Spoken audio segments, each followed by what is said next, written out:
Welcome to News Express. Kwara State has once again descended into fear, panic, and national shock after heavily armed bandits launched a terrifying midnight invasion on the Yashikira community in Baratun local government area, attacking the palace of the Emir, burning part of the royal residence, adopting wives and children of the traditional ruler, and simultaneously assaulting a police station in what many residents now describe as a military-style operation. But beyond the terrifying gunfire, the destruction, and the kidnappings lies a much darker national question that Nigerians are now beginning to ask more openly than ever before. If armed groups can invade a traditional palace, overpower local resistance, attack security formations at the same time, adopt members of a royal household, and disappear into forests before reinforcements arrive, then what exactly is truly in control of these vulnerable communities anymore?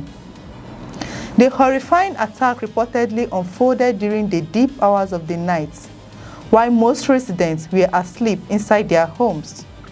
According to eyewitnesses and local accounts, dozens of armed men riding motorcycles stormed the border community in large numbers, firing heavily into the air, and instantly throwing the entire town into chaos and confusion. Residents say the sound of gunfire shattered the silence of the night as terrified families woke up screaming, children crying uncontrollably, and people began fleeing blindly into nearby bushes and dark pathways, searching desperately for safety. What has made this attack especially frightening is the growing belief among residents that the operation was not random violence carried out impulsively by criminals. The attackers reportedly moved with coordination, confidence, and precision, targeting both the Emir's palace and the police divisional headquarters almost simultaneously, suggesting a level of planning that has deeply alarmed security observers across the state. According to residents who spoke after the attack, the gunmen reportedly headed directly towards the palace complex after entering the town, opening gunfire continuously to create fear and confusion, while local security operatives struggled to contain the assault. Some witnesses said the attackers quickly overwhelmed the limited security presence around the palace before forcing their way into the inner residential quarters where members of the royal family were staying. It was inside those inner sections, according to reports, that the gunmen adopted 3 wives of the traditional ruler alongside 4 children and several other residents before setting palace vehicles ablaze and escaping through nearby forest routes. The emotional trauma caused by the attack has spread far beyond the immediate victims, because in many northern communities, the palace represents more than just a building. It symbolizes authority, culture, stability, identity, and continuity. An attack on a traditional ruler's palace therefore carries enormous psychological weight, because it creates the impression that even respected traditional institutions are no longer protected from the growing reach of armed criminals' networks. And perhaps the most disturbing aspect of the attack is the symbolism behind it. These armed groups are no longer merely kidnapping isolated travelers on highway or targeting remote farmers quietly in rural settlements. They are now carrying out open coordinated assaults against institutions of authority themselves. They are attacking schools, police stations, military formations, highways, worship centers, and now royal palaces with growing boldness and operational confidence. That transformation is exactly why many Nigerians are becoming increasingly frightened about the direction insecurity is taking across large parts of the country. Because once criminal groups become comfortable directly confronting traditional authority and security infrastructure simultaneously, it signals something much deeper than ordinary banditry. It signals expanding operational control, rising confidence, and weakening fear of state response. What has further intensified concern is the confirmation of the Kwara State Police Command that the attack indeed involved a coordinated operation against both the Yanshikiri Police Divisional Headquarters and the Emir's Palace. According to police authorities, the attackers struck during the early hours of the morning in what officials describe as a cowardly and audacious assault. Although the police stated that the attack on the station itself was eventually repelled, the reality remains devastating for the affected communities. The attackers still succeeded in adopting multiple victims, setting sections of the palace on fire, destroying property worth millions of naira, terrorizing the towns for hours, and retreating into surrounding forests before security forces could fully neutralize the operation. That reality alone is deeply unsettling because it reinforces the growing perception among many communities that armed groups continue possessing enormous mobility advantages across vulnerable regions despite ongoing security deployments and repeated government assurance. Another detail making this incident even more emotionally painful is the report that the Emir himself was not inside the palace during the attack.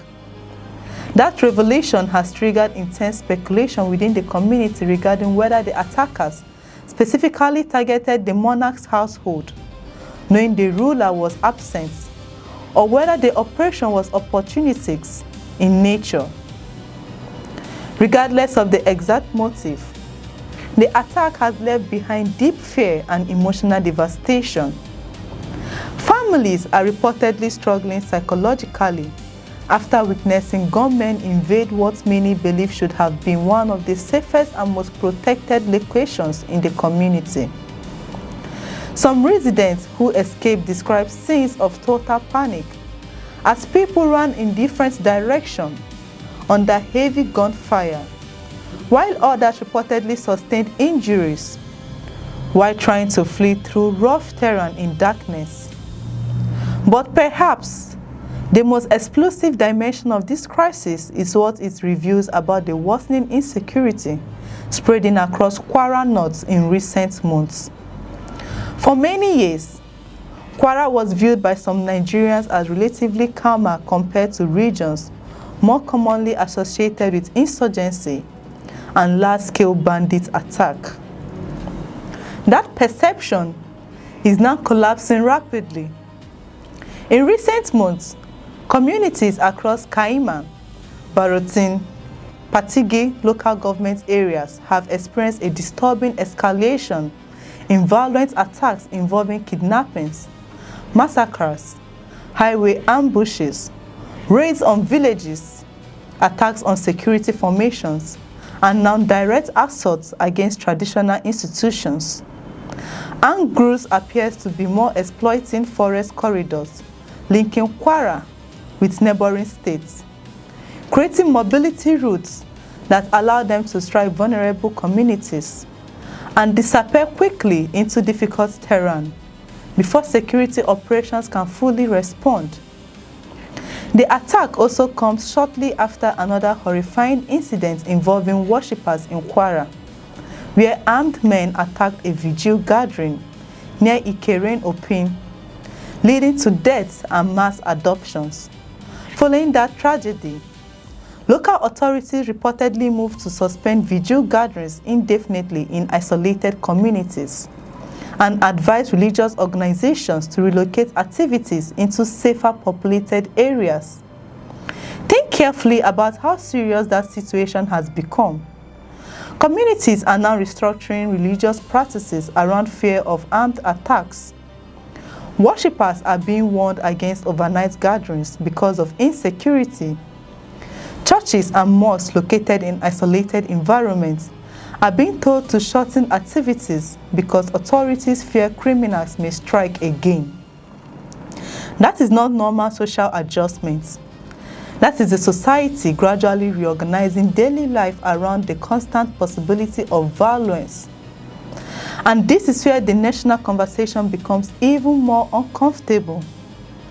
Nigerians are increasingly beginning to ask whether the country is witnessing not merely isolated security failures, but a broader erosion of state control across vulnerable territories, because every successful attack sends a psychological message to nearby communities. Farmers become afraid to enter farmlands. Traders reduce movements. Night travel disappears. Religious activities become restricted. Schools operate under fear. Traditional rulers feel exposed. Entire communities begin living under permanent anxiety, wondering where the next attack may occur. That psychological collapse is one of the most devastating consequences of prolonged insecurity, because fear itself gradually becomes part of normal life. For now, security agencies insist tactical rescue operations are ongoing. Authorities say police operatives, military personnel, forest guards, vigilantes, and other security stakeholders have launched full-scale operations across nearby forests to rescue the adopted victims and dismantle the criminal networks responsible for the attack. The police command insists it remains battle-ready and fully determined to confront the attackers, using every operational resource available. But across Kwara communities tonight, many residents remain gripped by fear rather than reassurance, because this latest attack has once again exposed how fragile security conditions remain despite repeated promises of stronger enforcement and intensified operations. That's all for now on News Express. And to our amazing viewers, kindly like, subscribe, and share this video. I'm Chidera Esom. Thank you for watching, and stay tuned for more updates on News Express.